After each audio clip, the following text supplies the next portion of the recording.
Hey everyone, it's Greg from Bell's Backyard. I'm super excited. It's past our last frost date. Now it's time to get our cucumbers into the ground. One of the most asked questions we get as far as cucumbers are concerned are what varieties to plant. Also, one of our most viewed videos from last year was cucumbers problems and solutions, which I'll put at the end of this video. But most of those problems were because they were picking the wrong type of cucumber plant to grow for the environment they're in, whether they're growing in the ground, whether they're growing in containers, a raised garden bed, whether it's a southern type cucumber or a northern type cucumber. All of them have different types of growing conditions.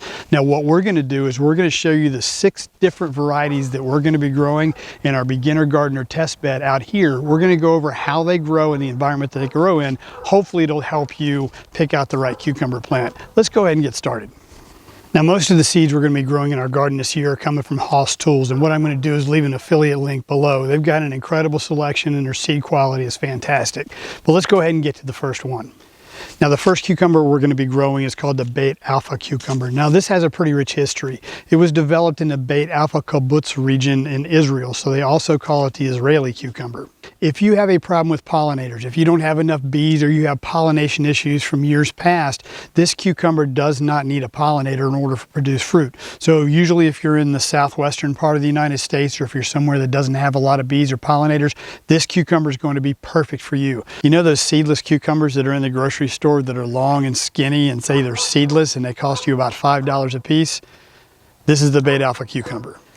Now the second cucumber we're growing in our garden I'm really excited about. This is called a Delistar cucumber. Now what this is an F1 hybrid cucumber, which means it's very resistant to pests and diseases. But also the good thing about this, you can pick this whenever you want. So if you have a cucumber that's 2 inches and you want to do some pickling, pick them early.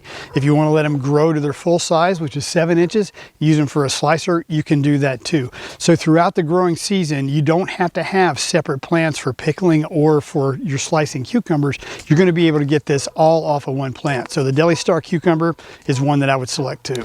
The third cucumber we're going to be planting in our garden is this guy right here. This is called the Straight 8. Now this is an All-American selection winner. It was developed in the 1930s by the Ferry Morris Company, and it has been kind of the standard for cucumbers for, well, since the 1930s. It got its name because of the size of the cucumber. It grows straight and it's 8 inches long.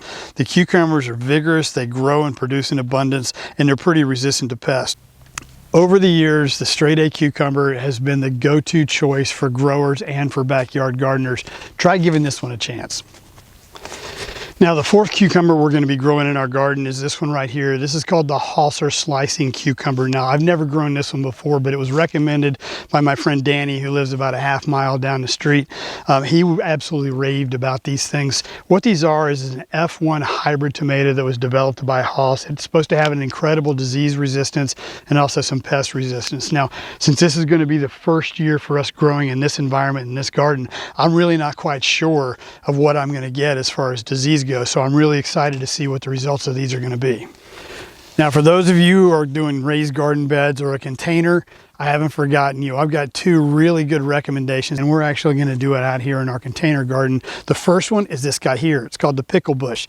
This one is only going to grow about 2 feet tall, and it's going to produce a cucumber that's 4.5 inches long. Now it is absolutely prolific as far as producing. It has that dark green cucumber when it has that traditional light green stripes to it. It's resistant to the cucumber mosaic virus and also powdery mildew. If you've got a small patio or you're doing it in a container, this is the first of 2 that I'm going to show you. Number 2 for raised garden beds or containers is going to be this guy right here. This is the Bush Champion. Now it comes from Burpee Organics also. It's going to produce a plant that's about 2 feet tall, but it's going to have cucumbers that are 8 to 12 inches long. It's incredibly productive, very prolific, and produces a very crisp and clean cucumber. It's resistant to cucumber mosaic virus and also powdery mildew. So for a patio container, for a slicing type cucumber, this is the one that you want to use. Well, that's it. I hope that helped. If it did, go ahead and hit the subscribe button. Give me a thumbs up. It helps the channel. I'm Greg from Bell's Backyard. I got to get these things into the ground. I'll see you on the next video.